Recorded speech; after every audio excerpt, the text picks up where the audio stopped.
There is a photograph almost every American has seen, a crowd outside the New York Stock Exchange in the last week of October 1929.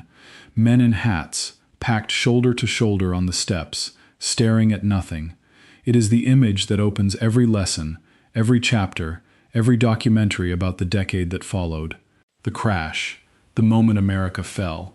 And it is the wrong place to begin, because stock markets crash. They crash regularly. They crashed in October of 1987, when the Dow lost more than a fifth of its value in a single day, a steeper one-day collapse than anything in 1929. They crashed in 2000, when the technology bubble evaporated and trillions of dollars in paper wealth disappeared. They crashed in the spring of 2020, faster and more violently than at any point in modern history. And after each of those, there was pain. There were bankruptcies, ruined portfolios, lost jobs, angry hearings. There was no lost decade, no bread lines stretching around city blocks, no 1 in 4 American workers standing idle, no families sleeping in cars, no children pulled out of school to work, no dust storms burying farmhouses to the eaves while the banks that held the mortgages quietly ceased to exist. So the question that matters, the question that the photograph on the steps of the exchange has been quietly preventing Americans from asking for nearly 100 years, is not why the market crashed in 1929, it is why this one didn't stop. Why a financial panic, the kind the country had survived before and would survive again, turned into the greatest economic catastrophe in the history of the United States. 10 years long. Millions of lives permanently altered. An entire generation shaped by a hunger they never fully described to their children. The numbers, laid out plainly, do not sound like an economy. They sound like a country under occupation. At the bottom, roughly 1 in 4 American workers had no job at all. Industrial production fell by nearly half. The mills, the mines, the assembly lines, running at a fraction of what they had run at 3 years earlier. Somewhere in the neighborhood of 9,000 American banks failed. Not 900, 9,000. But there is one number underneath all of the others, and almost no one has ever been told it in school. Between 1929 and 1933, about 1/3 of all the money in the United States of America ceased to exist. Read that again slowly, because the instinct is to misunderstand it. The money was not stolen. It was not hoarded by the rich. It did not move to another country or another asset or another vault. It was not lost the way a wallet is lost, sitting somewhere waiting to be found. It stopped existing. 1/3 of the money in the largest economy on Earth simply went out like a light. Hi viewers! If you woke up tomorrow morning and every bank in the country was locked shut, do you think you would stay calm or do you think you would run? One word in the comments. Honest answer, because that is the question the story turns on. And the answer that Americans gave in 1930 and 1931 and 1932 is the reason the money vanished. Now, the version of events most people carry is a simple one, and it goes something like this. The market crashed. Herbert Hoover, a cold and rigid man, sat frozen in the White House and did nothing while the country starved. Then Franklin Roosevelt arrived with the New Deal, and the New Deal saved America. It is a clean story. It has heroes and villains and a satisfying arc. And nearly every load-bearing piece of it is wrong. Herbert Hoover did not do nothing. Herbert Hoover did an enormous amount. He was in fact the most interventionist peacetime president the United States had ever had. And some of what he did poured gasoline on the fire. He signed a tariff over the public protest of 1,000 economists. In the pit of the collapse, with millions out of work, he signed the largest peacetime tax increase in American history because he sincerely believed it was the responsible thing to do. And here is the part that will not fit in any textbook. The great machine that rescued the American banking system, the government lending institution that recapitalized thousands of failing banks and became the financial engine of the entire recovery, was built by Herbert Hoover. Franklin Roosevelt inherited it. He used it brilliantly. He never once told the country whose it was. That is the first thing hidden inside this story. There are 2 more. The second concerns an institution that already existed when the crisis began. The Federal Reserve had been created in 1913 for one overriding purpose: to stand behind the banks in a panic and stop exactly this kind of collapse from happening ever again. It was the fire department. It had been built, at great political cost, for precisely this fire. And in October of 1931, with banks dying by the hundreds and the country falling into the abyss, the Federal Reserve of the United States raised interest rates. Not by accident, not through incompetence. It did it deliberately, for reasons the men who did it considered sound, honorable, and obligatory. They believed they were doing their duty. And the third revelation is the strangest of all, because it is sitting on the door of the bank where the paycheck lands every 2 weeks. There is one New Deal program that still stands between an ordinary American family and total ruin. It works so well that no one thinks about it. No one checks it. No one has ever had cause to. It has never failed, not once, in more than 90 years. Franklin Delano Roosevelt did not want it. He argued against it. He believed it was dangerous and unfair, and it was forced into law over his objection by 2 congressmen from opposite parties whose names almost no American now remembers. 3 revelations, and underneath all of them, one impossible question. If the crash did not cause the Great Depression, what did? And if the New Deal did not cure it, then what, exactly, did America survive on? To answer that, the money has to be followed, because the money did not evaporate on Wall Street. It evaporated in small towns, in county seats, in brick buildings on Main Street, with a name carved over the door and a line of frightened people standing outside. To understand how a third of the nation's money disappeared, you first have to understand what a bank actually was in 1930, and what happened to an American family on the morning they found the door locked. Because in that America, there was no one to call. There was no agency to file with, no number to phone, no insurance, no guarantee, no floor. There was nothing at all. The 1920s were not a lie. That has to be said clearly, because the temptation is to imagine the decade as one long champagne fraud waiting to be exposed. It wasn't. The boom was real. Electricity arrived in American homes for the first time. The light bulb, the radio, the washing machine, the refrigerator. Henry Ford's assembly line put an automobile within reach of a schoolteacher's salary. Roads were paved, cities rose, and a brand new idea took hold in American life: the installment plan. Buy the thing now, pay for it a little at a time. Millions of Americans bought their first car, their first radio, their first set of furniture on credit, and for the first time in the history of the Republic, an ordinary family could own something it had not yet finished paying for. That was genuinely new. That was genuinely good. But look underneath the advertisements, and the picture changes. By the estimates of the era, roughly half of all American families were living at or below what contemporaries called a bare subsistence income, enough for food, rent, and coal, and not much beyond it. Sharecroppers in the South earned a fraction of a decent wage. American agriculture had never truly recovered from the collapse in crop prices that followed the World War, and farmers spent the entire decade of prosperity sinking quietly into debt. And a great deal of the glittering wealth on the surface had been purchased with borrowed money, installment paper, farm mortgages, and, at the very top, stock bought on margin, with as little as 10 cents on the dollar of the buyer's own funds. The boom was real. It was also thin. And it was resting on an institution most Americans had never thought carefully about: the bank. There were roughly 25,000 of them in the United States. 25,000. Not 25,000 branches, 25,000 separate banks, most of them tiny, most of them standing alone. A single brick building on a single main street, with a name carved above the door, often the name of the family that owned it. And here is what that meant. Most American states, at the time, either restricted or outright prohibited banks from opening branches. A bank in an Iowa farm town could lend only to that town. Its assets were the mortgages of the farmers around it. Its deposits were the savings of those same farmers. Its fate was welded, absolutely, to the price of corn. There was no diversification. There was no spreading of risk across regions or industries. If the mill closed, the bank died. If the crop failed, the bank died.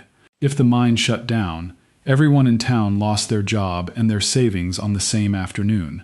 And to see just how much of this was a choice, an American choice, written into American law, look north.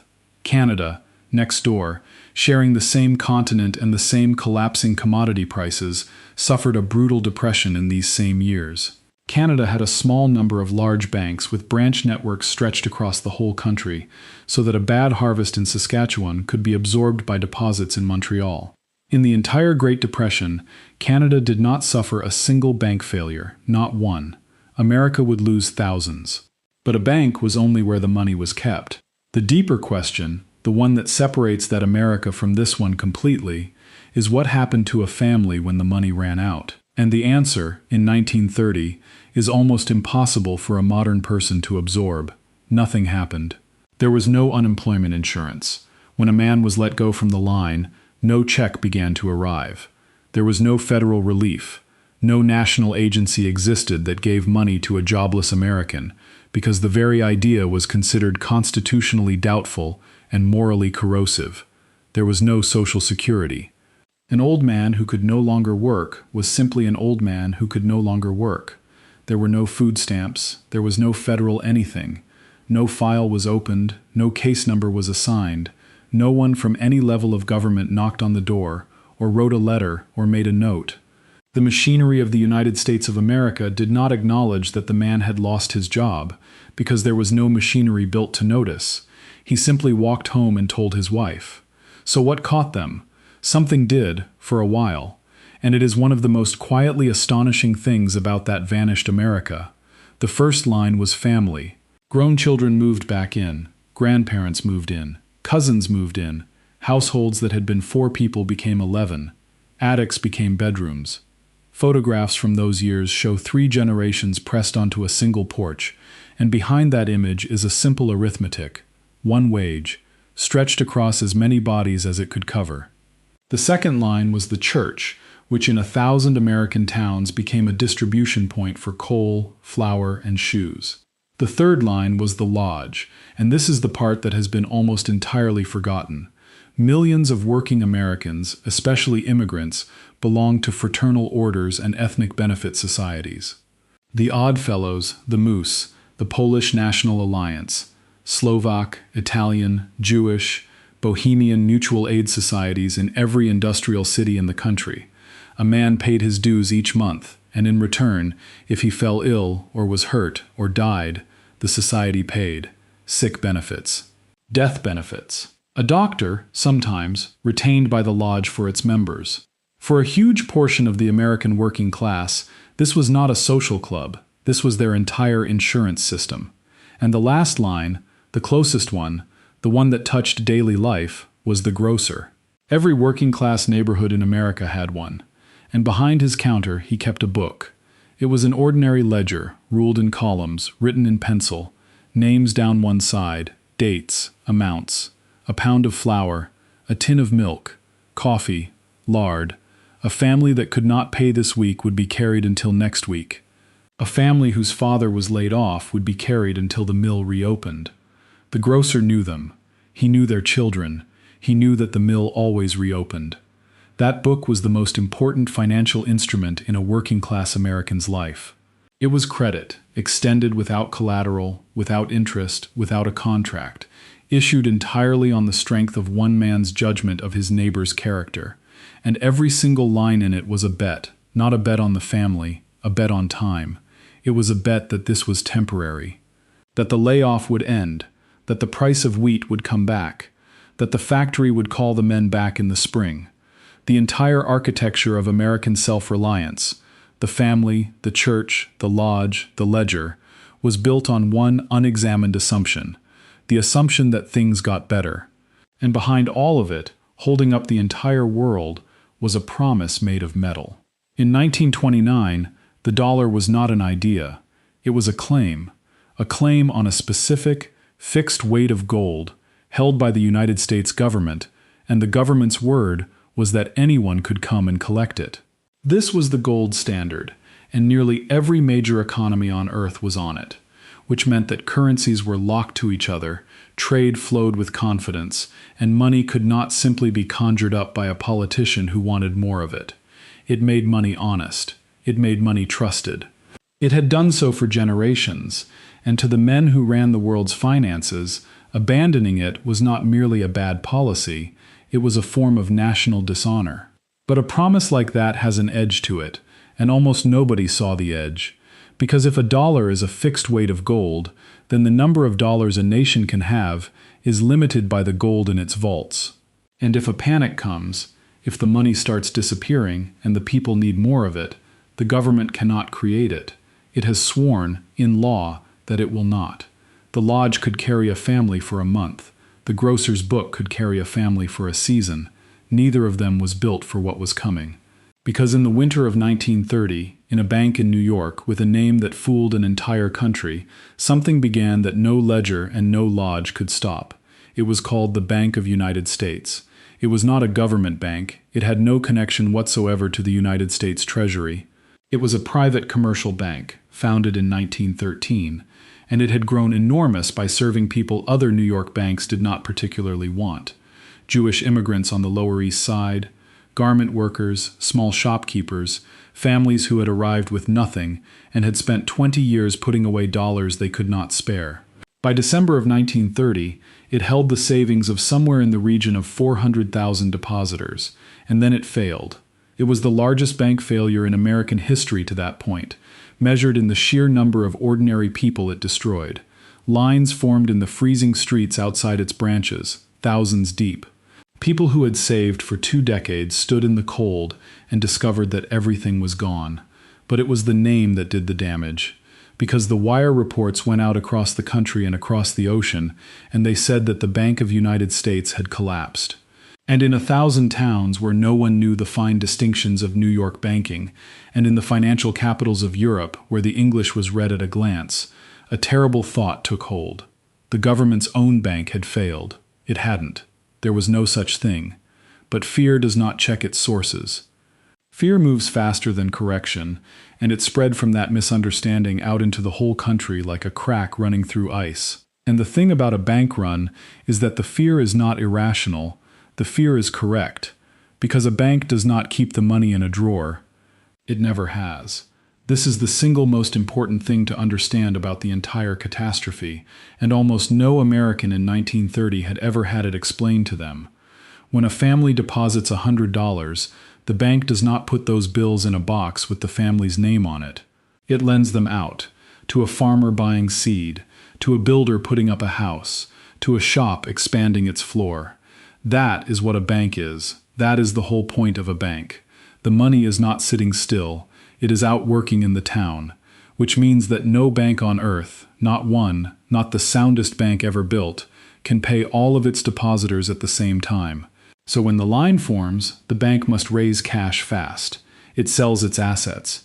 But every other frightened bank in the country is selling the same assets, on the same morning, into a market where nobody is buying. The loans fetch pennies. The bonds fetch pennies. And a bank that was perfectly solvent on Monday, a bank whose loans were good, whose borrowers were paying, is dead by Friday, killed not by bad lending but by the speed of its own depositors. And here is the part that turns a panic into a catastrophe. Those deposits were money. They were counted as money. People wrote checks against them, paid rent with them, bought groceries with them. When the bank died, those deposits did not move somewhere else. They did not go into another bank, or under a mattress, or into a rival's vault.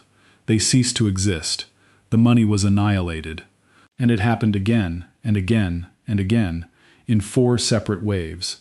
The panic of late 1930, a second and worse wave through 1931, another in 1932, and then the final, total collapse in the first weeks of 1933, when state governors, one after another, gave up entirely and simply ordered every bank in their state to close its doors. By the beginning of March 1933, the banking system of the United States of America had effectively ceased to function, and through all of it, every wave, every panic, every 1,000 banks, there existed in Washington an institution that had been created for the sole purpose of preventing exactly this. The Federal Reserve had been born in 1913, after decades of political warfare, for one central reason. It was to be the lender of last resort. When the panic came, it would stand behind the banking system with unlimited cash and stop the fear before it could kill anything.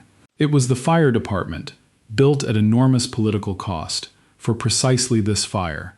The fire came, and the Federal Reserve stood still.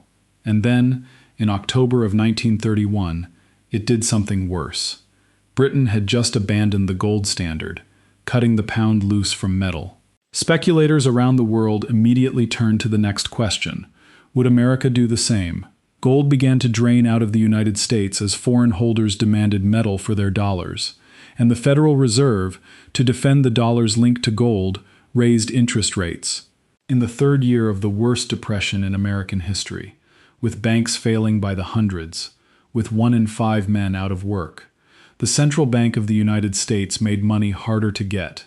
It was not malice. It was not stupidity exactly. It was duty. The men who did it believed, genuinely in their bones, that the sacred obligation of a central bank was to defend the currency's promise, that a dollar was a fixed weight of gold and must remain one, and that the alternative was national dishonor. They thought they were being responsible. That is the horror of it. The result can be stated in a single line. Between 1929 and 1933, the money supply of the United States contracted by roughly a third. Prices fell by around a quarter, and falling prices sound wonderful until you understand what they do to a debt. Consider a farmer in Nebraska in 1929. He borrows against his land. The mortgage is written in dollars, a fixed number, unchanging, printed on the paper. He plans to pay it with corn. Then the price of corn collapses by half. His debt has not changed by a single cent, but the corn required to pay it has doubled. He now owes twice as much of his own labor as he did the day he signed, and he never borrowed another dime. He works harder every year and falls further behind every year. That is deflation. It is a machine that silently doubles every debt in the country, and it foreclosed on hundreds of thousands of American farms. But somewhere in the middle of that darkness, in a small city in Utah, one man was about to learn, while standing on top of his own counter, the thing the entire Federal Reserve had failed to understand. His name was Mariner Eccles. He was a banker in Ogden, Utah, running a modest chain of banks in a state that was falling apart. In August of 1931, the panic reached his door. Word had spread that his bank was in trouble, and by morning the line was out into the street. Eccles knew the arithmetic. If every person in that line demanded their money, no bank on earth could pay them. He had hours, at best. So he did two things. He telephoned Salt Lake City and had cash rushed in, and while it was on the road, he climbed up onto the counter in front of the frightened crowd and told them, plainly, that the bank would pay every single one of them. Everyone would be served. Nobody would be turned away. And then he gave his tellers an order that sounds, on its face, like an act of cruelty. Count slowly, agonizingly slowly. Verify every signature. Recount every stack. Ask the depositor whether he would like his money in small bills. Move like the day would never end. Because every minute the line did not shrink was a minute the money kept coming in from Salt Lake, and every stack of cash piled where the crowd could see it was proof, in front of their eyes, that the bank had money it had not run out of. When the closing hour arrived, Eccles announced that the bank would stay open. As long as anyone was waiting, the doors would remain open, and slowly the line began to change its mind. People at the back saw the money on the counters and went home. People at the front, having waited 3 hours, decided that perhaps their savings were safe after all, and put them back. The panic broke, not because the money was there. It never could have been, for all of them. It broke because the fear ran out first. That is the lesson. A run is not an arithmetic problem. It is a psychological one, and the only force on earth big enough to break the fear of an entire nation is a government that can promise more money than the nation can possibly demand. A single banker in Utah understood that from behind a teller's window. The Federal Reserve, with the full authority of the United States, did not. And in the White House, a very different man was fighting the Depression with everything he had. Because Herbert Hoover was not idle. That is the great libel of the textbooks, and it deserves to die. Hoover was an engineer, a self-made millionaire, an orphan from Iowa who had fed occupied Belgium during the World War and entered the presidency as perhaps the most admired administrator in the world. He believed problems could be solved. He worked ferociously. He was the most interventionist peacetime president the United States had ever had, and a great deal of what he did made the catastrophe worse. In June of 1930, he signed the Smoot-Hawley Tariff, raising duties on imported goods to among the highest levels in American history. More than 1,000 economists signed a public petition begging him not to. He signed it anyway.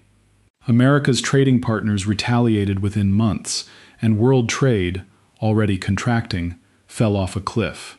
He called the nation's industrialists to the White House and pressed them to hold wages up, believing that if paychecks stayed high, spending would hold and the economy would steady itself. It was humane, it was compassionate, and it was catastrophic, because prices were falling by a quarter while wages stayed fixed, which meant that in real terms, every month, workers became more expensive to employ. Employers did the only thing arithmetic permitted. They kept the wage, and they fired the man. And then, in 1932, with millions unemployed, Hoover signed the Revenue Act, the largest peacetime tax increase in American history.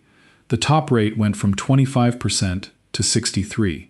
He did it because he believed, sincerely and along with most of the respectable economic opinion of his day, that a balanced federal budget would restore the world's confidence in the United States. He was taking money out of a dying economy in order to reassure it, and in that same terrible summer, the last of him was destroyed. They came to Washington in the thousands, veterans of the World War, men who had been promised a bonus payment for their service, scheduled to be paid in 1945. They were out of work, they were hungry, and they wanted the money now, for a war they had already fought. They brought their wives, they brought their children. They built a shantytown of scrap wood and tin in the mud flats across the Anacostia River, and they waited. The Senate voted the bonus down. Most went home. Thousands stayed, because there was nowhere to go. And on the 28th of July, 1932, the United States Army was ordered into the streets of its own capital. Cavalry, infantry with fixed bayonets, tear gas, tanks. The commander was General Douglas MacArthur. His aide was Major Dwight Eisenhower. The cavalry was led by Major George Patton, who years earlier had served alongside some of the very men now being driven before his horses. They cleared the veterans out. They crossed the river, and they burned the camp. The photographs went around the world that night, American soldiers advancing on American veterans, in gas masks, and behind them the shacks burning, and the women and children running. Whatever was left of the Hoover presidency died in that smoke. He was buried in November. But under the Constitution as it stood, the new president would not be sworn in until March, 4 full months later. And so America sat, through the worst winter in its history, in a kind of paralysis. A repudiated president with no authority, a president-elect who would not commit himself to anything until he held the power, and between them, nothing. No policy, no plan, no hand on the wheel. The banks kept dying. State by state, the governors surrendered. Michigan first, then Maryland, then, one after another, all the rest, until across nearly the entire United States, the doors were bolted and the shades were drawn, and the money of the American people sat locked in buildings nobody could enter. On the morning of the 4th of March, 1933, Franklin Roosevelt stood in the cold in Washington and swore an oath, and behind him, in almost every state in the Union, the banks were already closed. There was no functioning banking system in the United States of America. What he did in the next 8 days would either save the country or finish it. And it began with a decision that sounds, even now, like madness. He closed every bank that was still open. It was announced as a bank holiday, which is one of the great euphemisms in American history. On the 6th of March, by presidential proclamation, every bank in the United States was shut. No withdrawals, no deposits, nothing. The logic was counterintuitive, and it was brilliant. You cannot stop a run on an open door. As long as the doors stayed open, the fear would keep pulling money out until nothing was left. So close them, all of them, freeze the panic in place, and then, in the silence, send in the examiners, sort the sound banks from the ruined ones, and reopen only those the government of the United States was willing to vouch for. But that raised the real question, and everyone in Washington knew it. When the doors opened again, Would Americans put the money back, or would the line simply reform? On the evening of Sunday, March 12th, 6 days into the shutdown, Franklin Roosevelt sat down in front of a microphone in the White House. Something on the order of 60 million people were listening, families gathered around the radio in the parlor, in a country where a president's voice in the living room was still a novel and slightly astonishing thing. And what he did on that broadcast was not politics. He did not blame anyone. He did not soar. He taught. He explained, in the plainest English that had ever been used for the purpose, what a bank actually does with a deposit. That the money does not sit in a vault, that it is lent out, into mortgages, into businesses, into the community itself. That this is the entire purpose of a bank, and that it means no bank can ever pay all of its depositors at once, and never could. He told them the bank's reopening in the morning had been examined and found sound, and then he said the sentence that mattered, that it was safer to keep money in a reopened bank than under the mattress. It was the most important economics lecture ever delivered in the United States, and it was given by a politician to a terrified nation in the space of about 13 minutes. And they believed him. The banks opened on Monday morning, and the lines formed going the other way. Americans queued up to carry the money back in. Currency flowed into the banks in the following days. The stock market recorded its largest single-day percentage gain in its history. In 1 week, without a single new dollar of gold, the panic that had been eating the country alive for 3 years simply stopped. It remains one of the most extraordinary reversals of mass psychology in modern history, and it was accomplished with a radio and a calm voice. But confidence alone could not restore what had been destroyed. The money supply was still a third smaller than it had been, prices were still falling, and the chain was still on the door. So on the 5th of April 1933, the President of the United States issued Executive Order 6102. It required American citizens to surrender their gold coin, gold bullion, and gold certificates, to be delivered to a Federal Reserve Bank in exchange for paper dollars at the existing rate. The penalties for refusal were severe: a fine of up to $10,000, imprisonment of up to 10 years, or both. There is no gentle way to describe what that was. The federal government ordered private citizens to hand over a form of private property under threat of prison. And it was done for a reason that follows directly from everything that had already happened. As long as the dollar was chained to gold, the government could not create the money the country desperately needed, because it could not create the gold to back it. To reflate the economy, the chain had to come off. And to take the chain off without the nation's gold draining into private hoards and foreign hands, the government took the gold. Then it revalued the dollar. An ounce of gold, which had been worth $20.67 since before the Civil War, was set at $35, and the falling stopped. Prices, which had been collapsing for 3.5 years, began to rise. The money supply began to grow. Industrial production turned upward in the spring of 1933 and rose sharply. Farmers, for the first time since the 20s, saw the price of their crop go up instead of down. Was it necessary? Economists across the political spectrum, including some of the most conservative monetary thinkers of the 20th century, have concluded that leaving gold was the single most effective thing the United States did in the entire Depression. Was it also a confiscation? Yes, it was one of the largest peacetime seizures of private property in American history, imposed by executive order, and there were Americans who never forgave it, and their grandchildren who have not forgiven it either. Both of those things are true. They have been true together for 90 years, and the country has never fully reconciled them. Now the banking system had to be rebuilt from the wreckage, and the instrument Roosevelt reached for is where this story turns over completely. It was called the Reconstruction Finance Corporation. Under a Texas businessman named Jesse Jones, the RFC did something no American institution had ever done. It bought ownership stakes in the banks themselves. Preferred stock in bank after bank after bank, roughly 6,000 of them across the country. It put federal capital directly into the balance sheets of private institutions, and in doing so, dragged the American banking system back from the dead. And it did not stop there. The RFC financed railroads. It financed mortgages. It financed farms and rural electricity, and eventually the entire industrial mobilization for the Second World War. For a period, it was very likely the largest financial institution on the face of the earth. It lent rather than gave. It operated largely off the federal budget, and in the end, it turned a profit. There is only one problem with the story, as it is usually told. The Reconstruction Finance Corporation was not Franklin Roosevelt's. It was created in January of 1932, signed into law by Herbert Hoover. The man the textbooks call the do-nothing president built the single most powerful economic rescue machine in American history and handed it, fully constructed, to his successor. Roosevelt did not build it, he inherited it. He put his foot to the floor, and he never once told the country whose it was. But the RFC saved the banks. It did not save the depositor. Nothing yet stood between an ordinary family and the terror of the locked door. And in the summer of 1933, Congress moved to build it. The proposal was federal deposit insurance. The government of the United States would guarantee the ordinary savings of ordinary people. If your bank failed, the government would make you whole.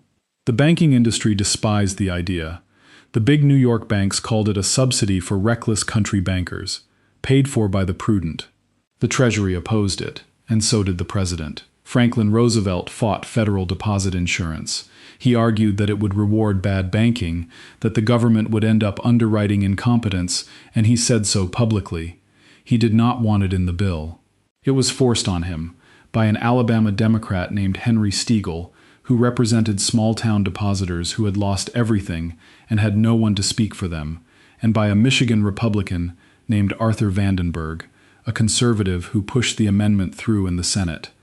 A rural Southern Democrat and a Midwestern Republican, in the most partisan era in living memory, together, Roosevelt signed it, without enthusiasm, and then the numbers spoke. In 1933, roughly 4,000 American banks failed. In 1934, the first year of federal deposit insurance, the number collapsed to a handful, and it never came back. The bank run, the defining terror of American economic life for 100 years, the thing that had annihilated a third of the nation's money, simply stopped happening. It did not diminish. It ended. The rest of the New Deal came in an alphabet. The Civilian Conservation Corps put millions of young men into the forests and sent their pay home to their families. The Works Progress Administration built the roads, the schools, the bridges, and the airfields that Americans still drive on and land at today. In August of 1935, the Social Security Act ended the automatic equation of old age with poverty. But it must be said honestly, not all of it worked, and some of it was indefensible.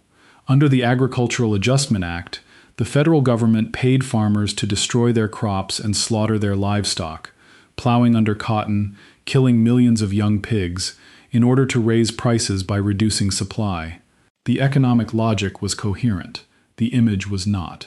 Americans stood in breadlines while the government of the United States destroyed food, and the memory of it damaged the New Deal permanently, and it should. And then, in 1935 and 1936, the Supreme Court struck down the centerpieces outright. The National Recovery Administration, the great symbol of the first New Deal, was ruled unconstitutional and erased. The Agricultural Adjustment Act followed. The flagship programs were dead, and the recovery continued anyway. That is a clue. And in 1937, America stumbled onto the proof.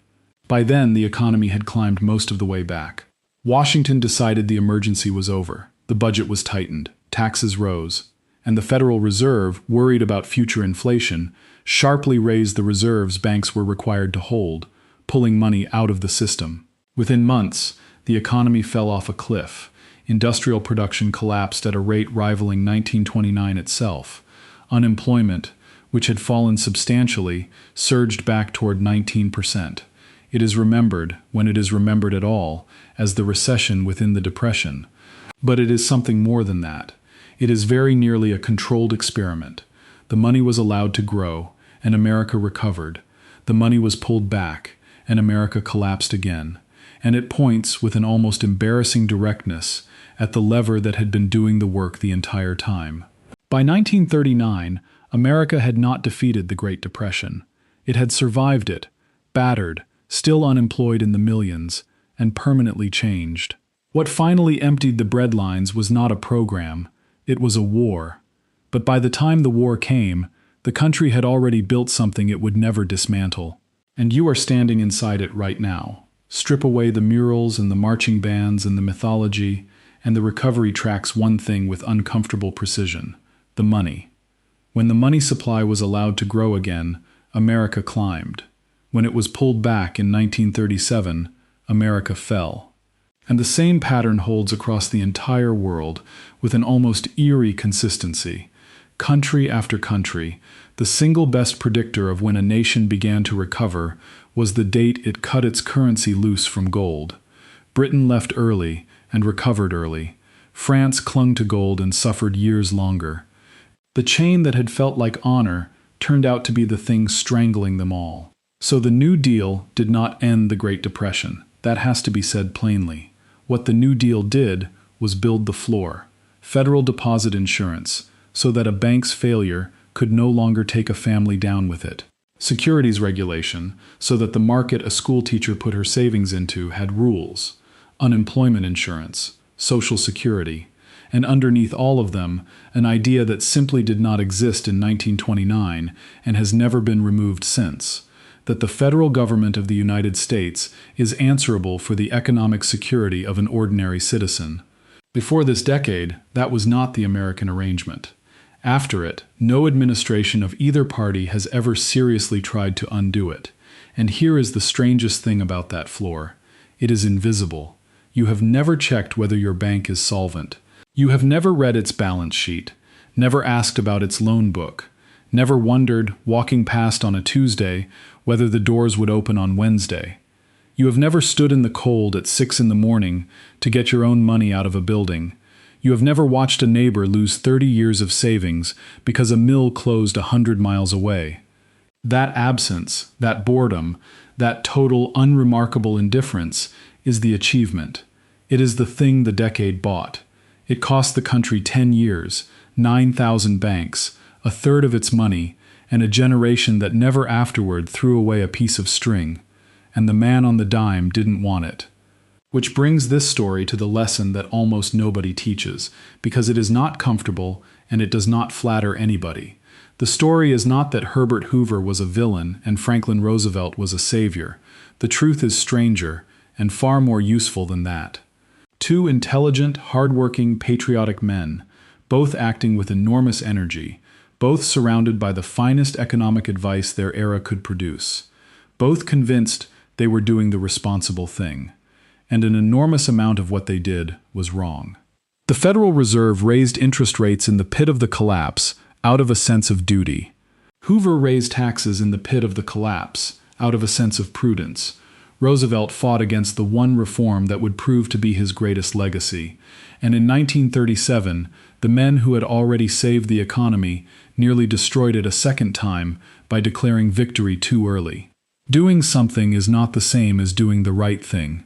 Sincerity is not competence, and the most dangerous ideas in a crisis are not the reckless ones, they are the responsible-sounding ones, held by serious men, that happen to be false.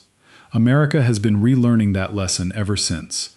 In 2008, when the men in the room reached for the Reconstruction Finance Corporation's playbook and rebuilt it under a new name. In every panic since, the whole architecture of the modern response, flood the system, insure the deposits, do not let the money die, was written by people who watched it fail the first time. Somewhere in America, in a box in an attic, there is a grocer's ledger, names down one side, dates, small sums, in pencil. A pound of flour, a tin of milk, coffee, lard, column after column of debts extended to neighbors on nothing but a man's word and his judgment of their character, and never collected, because the mill did not reopen in the spring, and the family moved away, and the grocer himself went under 6 months later. Every line in that book was a bet that next month would be better. It wasn't, not for a very long time.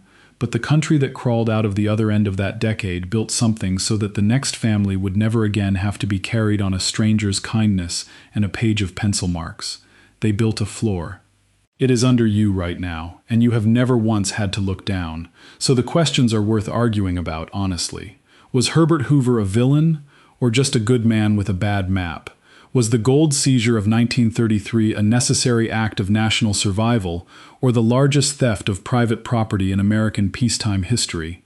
It may well have been both. Which one weighs more?